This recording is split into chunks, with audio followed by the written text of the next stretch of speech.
পবিত্র ঈদ উল ফিতরকে কেন্দ্র করে দেশের সড়ক দুর্ঘটনার সংখ্যা আবারও উদ্বেগজনকভাবে বেড়েছে। ঈদের আগে ও পরে বিভিন্ন গন্তব্যে আসা যাওয়ায় প্রাণ হারিয়েছেন ৩৫০-র বেশি মানুষ। এ সময় আহত হয়েছেন হাজারেরও বেশি। এবারের ঈদে কয়েকটি বড় দুর্ঘটনা পরিস্থিতিকে আরও ভয়াবহ করে তুলেছে। গত ২১ মার্চ ঈদের দিন রাতে কুমিল্লায় একটি বাস ও ট্রেনের সংঘর্ষে ১২ জন নিহত হন।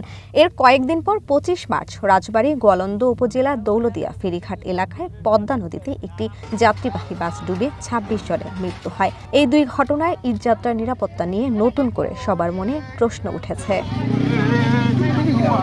এরই ধারাবাহিকতায় সকালে ঢাকা রিপোর্টার্স ইউনিটি সাগরণী হলে সড়ক দুর্ঘটনায় প্রতিবেদন প্রকাশ করে বাংলাদেশ যাত্রী কল্যাণ সমিতি। সংবাদ সম্মেলনে সমিতির মহাসচিব মোজাম্মেল হক জানান, ঈদ যাত্রা শুরুর দিন আগে ১৪ মার্চ থেকে ২৮ মার্চ পর্যন্ত ১৫ দিনে ৩৪৬টি দুর্ঘটনায় নিহত হয়েছেন ৩৫১ জন ও ১০৪৬ জন আহত হয়েছেন।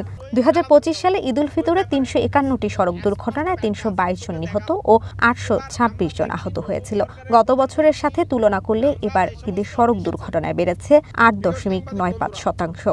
পবিত্র ঈদ উল ফিতরে দেশের সড়ক মহাসড়কে ৩৪৬টি সড়ক দুর্ঘটনায় ৩৫১ জন নিহত হয়েছে, ১০৪৬ জন আহত হয়েছে।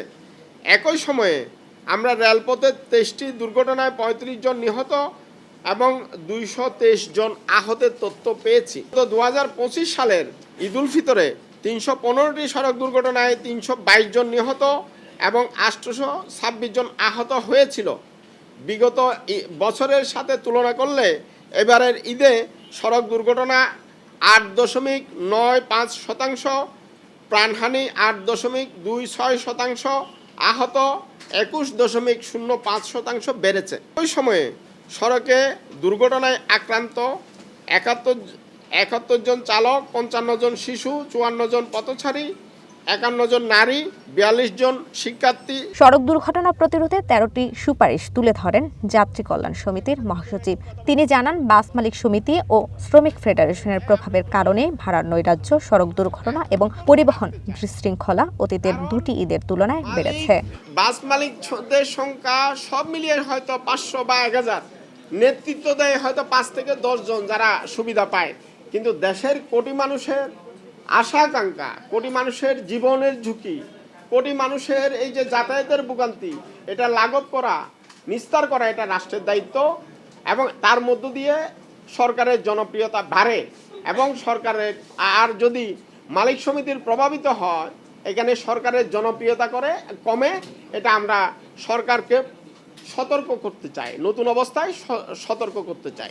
তবে সাধারণ মানুষ মনে করেন, চালকদের অদক্ষতার কারণে সড়কে প্রতিনিয়ত ঘটছে এমন দুর্ঘটনা। হেল্পাররে দিয়া বলে যে আমি একটু রেস্ট করি, তুই চালা, ও খায়ার রয়েছে ট্যাবলেট।